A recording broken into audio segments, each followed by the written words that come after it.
911, what's your emergency? Yes, I need to Cutter County 911. This is him. What's wrong, dear? Listen, 681 Swan Johnson Road.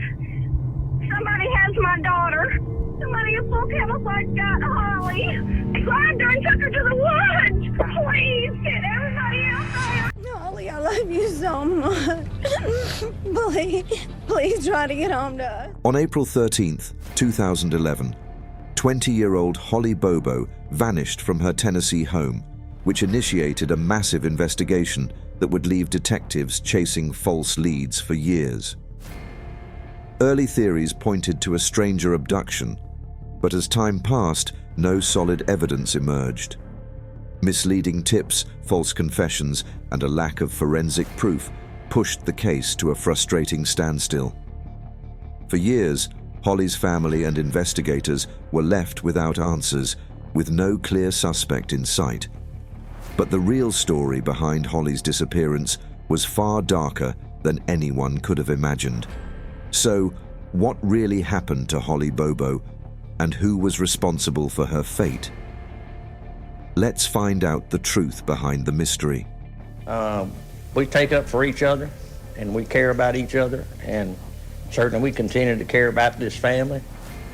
They have readjusted to some degree in their life, and we're right here for them. At the time of her disappearance, Holly Bobo was a nursing student at the University of Tennessee at Martin's Parsons Center in Parsons, Tennessee. A hard-working and dedicated student, Holly dreamed of becoming a nurse to help others. She lived with her parents, named Karen and Kirby Bobo, and her younger brother, named Clint, in Darden. It is a small rural town in West Tennessee. Friends and family described Holly as shy, sweet, and kind-hearted. Despite her quiet nature, she was well liked by those around her for her caring personality and willingness to help others. Holly was very close to her family, especially her brother Clint, and was also the cousin of country singer Whitney Duncan.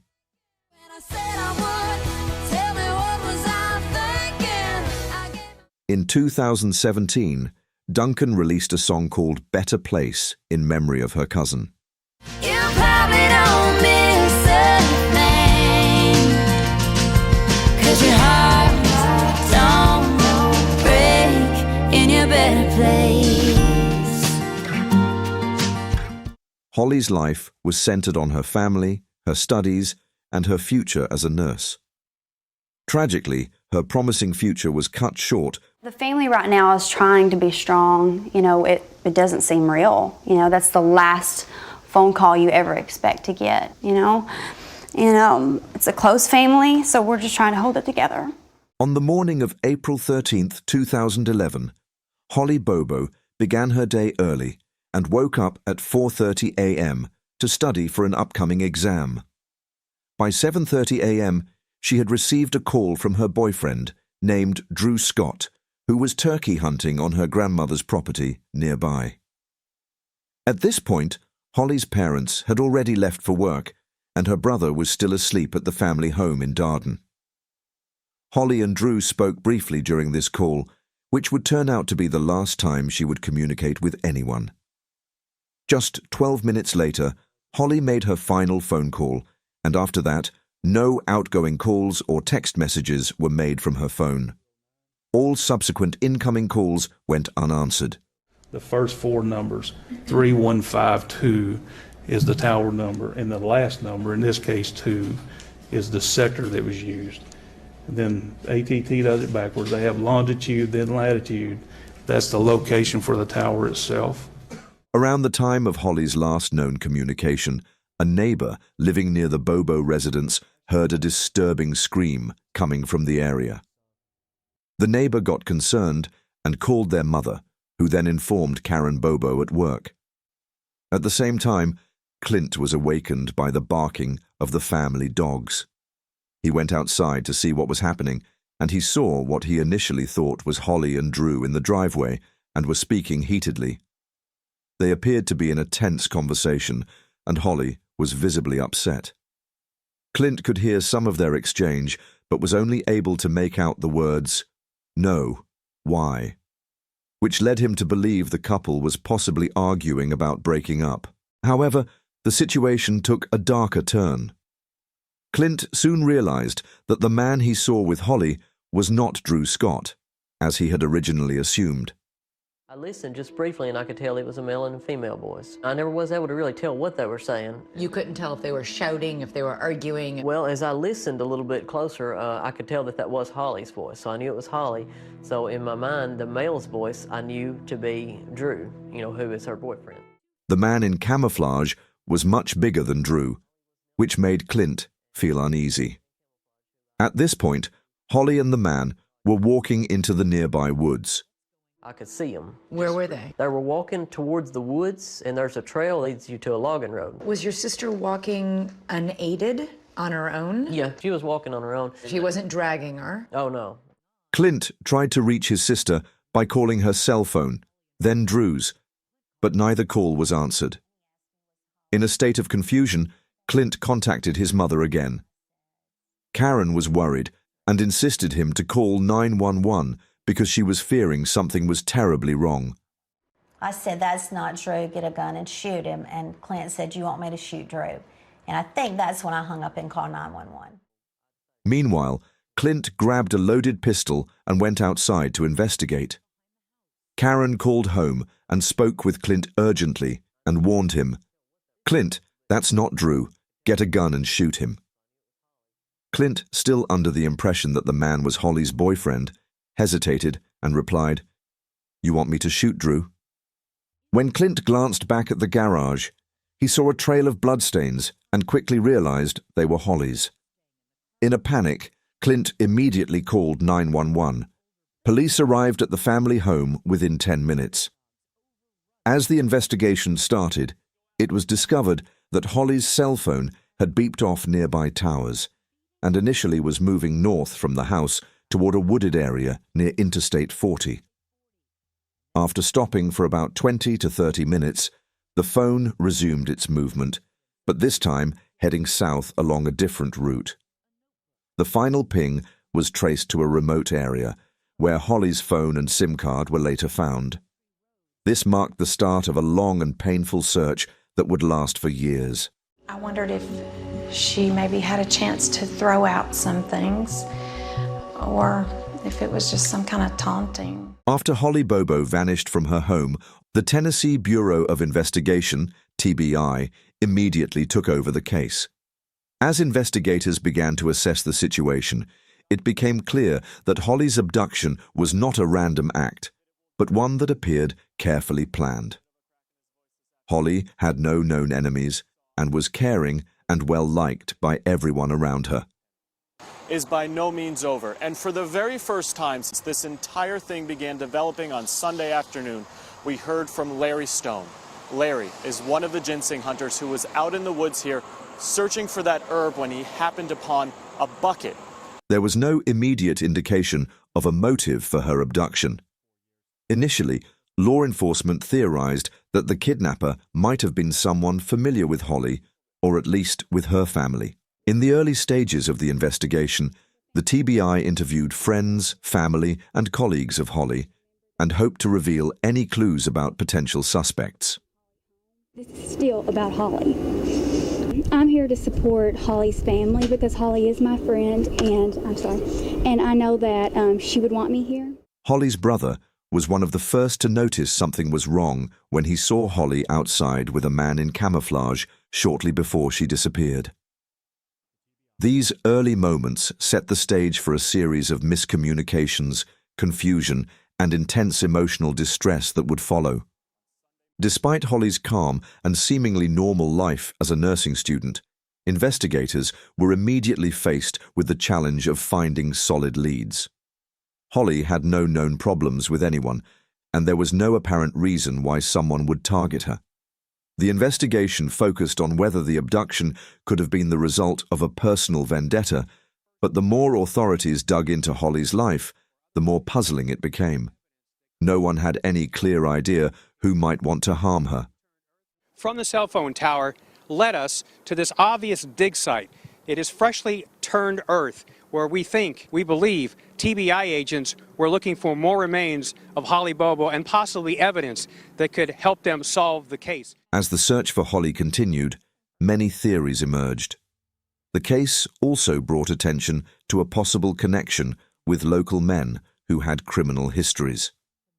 One of the first leads involved Terry Britt, who was a registered sex offender whose description appeared to match that of the man Clint had seen with Holly. Authorities wiretapped Britt's phone and searched his home, but no evidence linked him to Holly's disappearance, and he was never charged. The emotional toll of Holly Bobo's disappearance and death deeply affected her family, especially her parents and her brother. Throughout the investigation, they remained vocal, advocating for victims and raising awareness about abductions. On behalf of Holly, we would like to thank everyone for their thoughts and prayers during this difficult saga. Our friends have been unwavering in their support, and the authorities have been diligent in their pursuit of justice. The investigation into Holly's disappearance continued for several months with few breakthroughs. As time went on, it appeared the case might stall, and the public's attention began to decrease.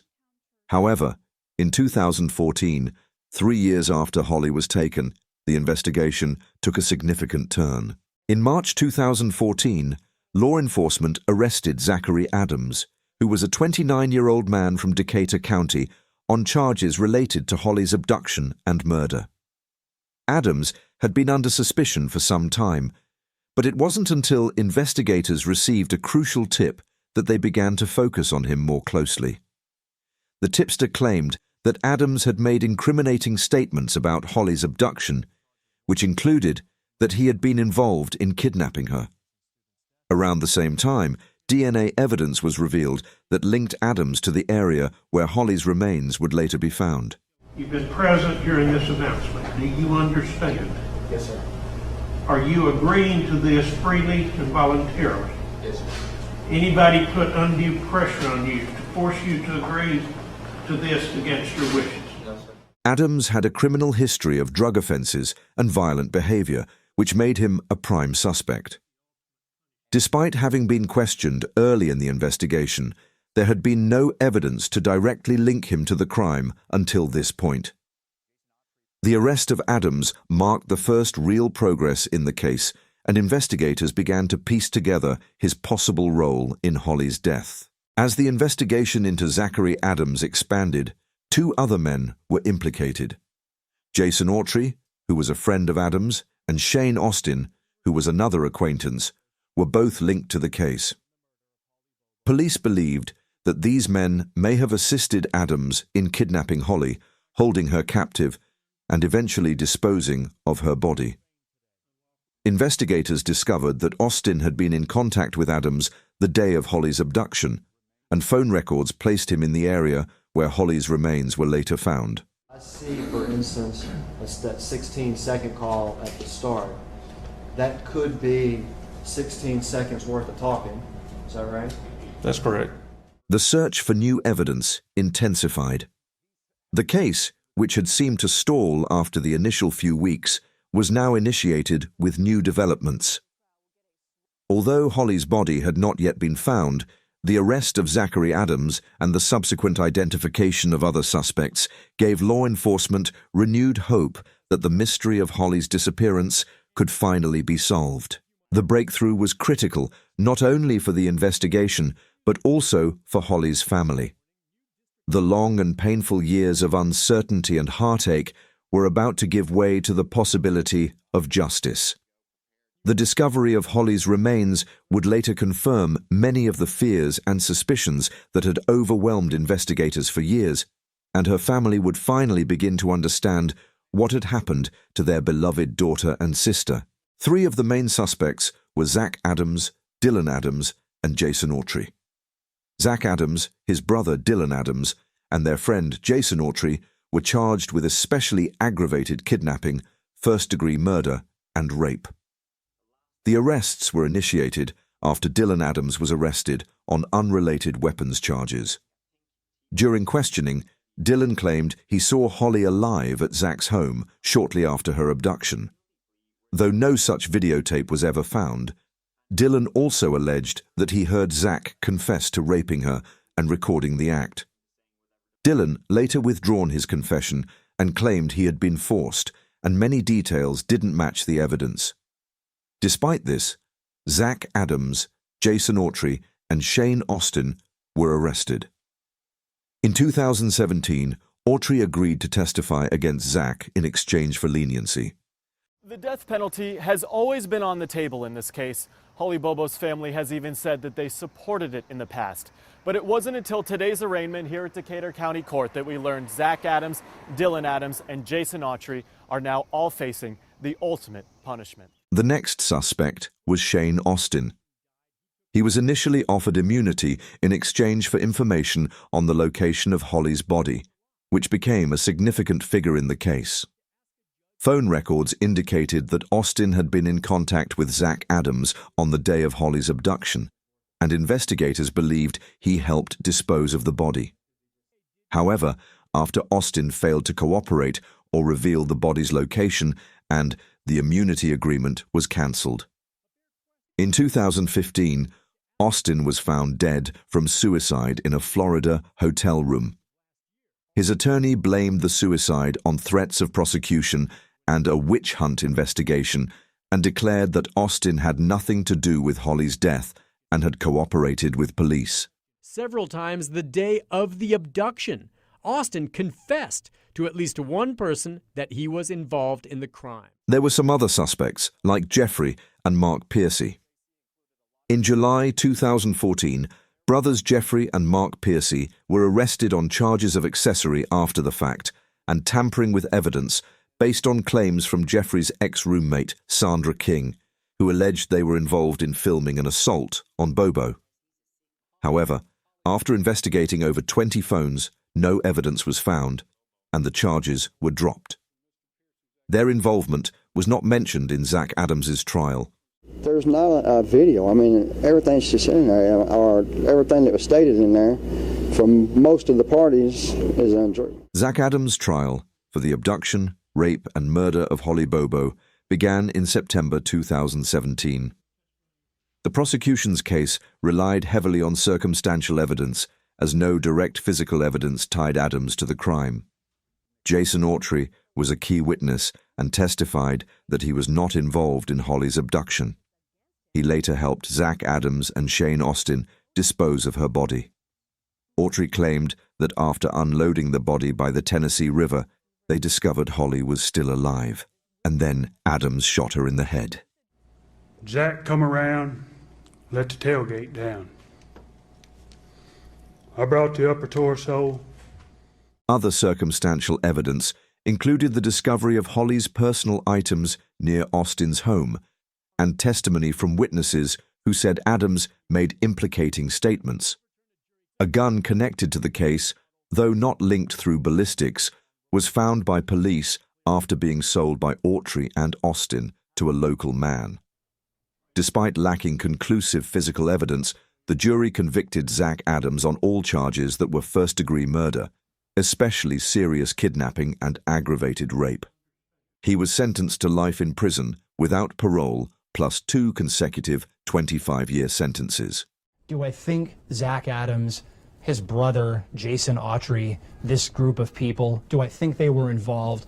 I'm inclined to say that they were, but that's not the burden to prove. In January 2018, Dylan Adams pleaded guilty to facilitation of first-degree murder and especially aggravated kidnapping. He entered an Alford plea and acknowledged the prosecution's evidence without admitting guilt. Dylan was sentenced to 35 years in prison. However, his family insisted that his confession had been forced and mentioned his cognitive impairments and claims that law enforcement had manipulated him during the interrogation. Despite the confessions from Dylan, Jason Autry, and Shane Austin, all 3 men later denied their involvement and claimed they had been pressured into giving false testimony. The defense for Zach Adams argued that he was innocent and that Autry had fabricated his story to reduce his sentence. They pointed to inconsistencies in Autry's testimony and discrepancies in cell phone records.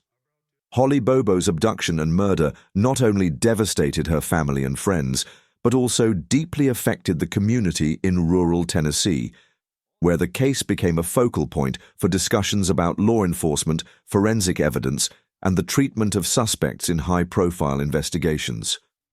While justice was delivered in this case, it also left open important questions about the limits of the legal system, the influence of plea deals, and the pursuit of truth in the face of doubt.